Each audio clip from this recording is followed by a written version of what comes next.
हमारे साथ हैं आज Shri Ramesh Gupta ji, senior advocate, Delhi high court. Sir, आप ये बताएं, आप कोविड के टाइम पर बार काउंसिल ऑफ दिल्ली के चेयरमैन थे। आपने वहाँ क्या क्या किया और आगे क्या क्या आपका योजना देखिए, है? बार काउंसिल ने कोविड के टाइम पे इसको क्राइसिस को अपॉर्चुनिटी मानते हुए लॉयर्स की दिल्ली में मदद करने के लिए अपने जो फंड थे उसमें से कम 22 करोड़ रुपए हमने लॉयर्स के डिफरेंट तरीके से उनको मदद की, राशन में मदद की, जो कोविड में बीमार हो गए उनको पैसे दिए। इसके अलावा उनका जो लाइफ इंश्योरेंस था और मेडिक्लेम था उसमें जो लॉयर्स थे 170 लॉयर्स की डेथ हुई, 17 करोड़ रुपए उनको लाइफ इंश्योरेंस से मिले, मेडिक्लेम से मिले। जो उनमें कवर नहीं थे उनको हमने वेलफेयर ट्रस्ट से पैसे दिए, इंडिजन फंड से पैसे दिए और हर तरीके से लॉयर्स की मदद करने की कोशिश की। इसके अलावा 110 ऑक्सीजन सिलेंडर हमने ऑर्गेनाइज किए और उनका फ्री रिफिलिंग जिंदल और nodal officers, IAS officers appoint किए जिन्होंने हमारी मदद की जब भी किसी लॉयर को या उसके परिवार को एडमिशन के लिए दिक्कत आई।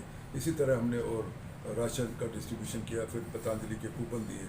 तो हर तरीके से लॉयर की मदद करने की कोशिश की। अब आप Delhi high court bar association का इलेक्शन लड़ रहे हैं। आपकी यंगस्टर्स के लिए, एडवोकेट्स फ्रेटर्निटी के लिए क्या योजना है? देखिए, दिल्ली हाई कोर्ट 1962 में बना, जब मुश्किल से 300 लॉयर हुआ करते थे और 8.2 एकड़ में ज़मीन मिली।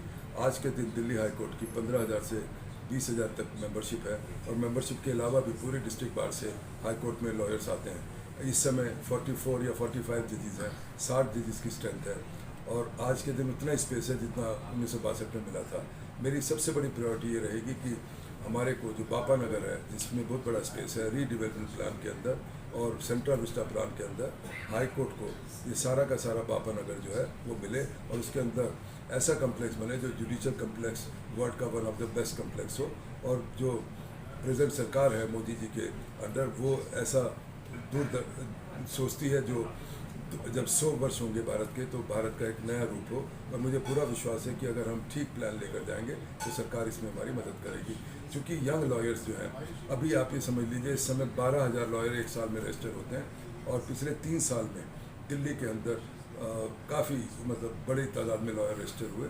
तो उनको स्पेस कहाँ से मिलेगा, जबकि अगर है नहीं। तो मेरी सबसे बड़ी प्रायोरिटी होगी कि लॉयर्स, जो यंग लॉयर्स के लिए कम से कम बैठने की जगह हो। पार्शन है कि बापा नगर को हम पूरा एक्वायर करके उसमें हाई कोर्ट का सारी व्यवस्था करें, चैम्बर्स की व्यवस्था करें, कमर्शियल कम्प्लेक्स उसमें हो और कोर्ट भी बने और रेजिडेंशियल कम्प्लेक्स भी बने। सर, अभी किन किन दिक्कतों का सामना करना पड़ता है वकीलों को? देखिए, लॉयर्स के लिए तो सबसे बड़ा स्ट्रगल है टाइम पे अगर पहुंचना है उनको। 10:30 बजे कोर्ट शुरू हो जाते हैं, आधा घंटा उनको पार्किंग नहीं मिलती, फिर इधर उधर गाड़ी लगाते हैं, सड़क पे गाड़ी लगाते हैं, फिर दौड़ कर जाते हैं और उसके बाद कोई ऐसी व्यवस्था नहीं जिनके पास चैम्बर नहीं है वो कहीं पर चाय पी सकें या खाना खा सकें। एक कैफेटेरिया है जिसकी कैपेसिटी जो है वो मुश्किल से एट ए टाइम 200 लॉयर्स की है, जबकि आप अगर कभी लंच टाइम पे आएंगे 1:15 या 20 मिनट में कम से कम 200 लॉयर आपको खड़े मिलेंगे। और सबसे बड़ी बात है, इंटर्न्स जो आते हैं उनको बैठने की जगह नहीं मिलती, यंग लॉयर्स की जगह नहीं मिलती।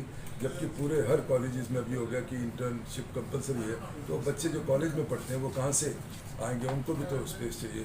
तो मैं समझता हूँ स्पेस का सबसे बड़ा क्राइसिस है कोर्ट के अंदर। फिर दूसरा है कि हमारा इंटरनेट अभी बड़ा स्ट्रॉन्ग नहीं है, उसको काम करना पड़ेगा। और इसी तरह चैम्बर्स की व्यवस्था है, उसमें तो टाइम लगेगा, बट कम से कम बैठने की जगह इतनी हो कि अपना आप लैपटॉप रख के, चाहे क्यूबिकल हो, कुछ भी हो, एक लॉयर काम कर सके। आप अभी तक थे श्री रमेश गुप्ता जी के साथ, और सर ऐसी हमारी शुभकामनाएं हमारे चैनल की तरफ से कि आने वाले समय में आप अध्यक्ष दिल्ली हाई कोर्ट चुने जाएं। धन्यवाद।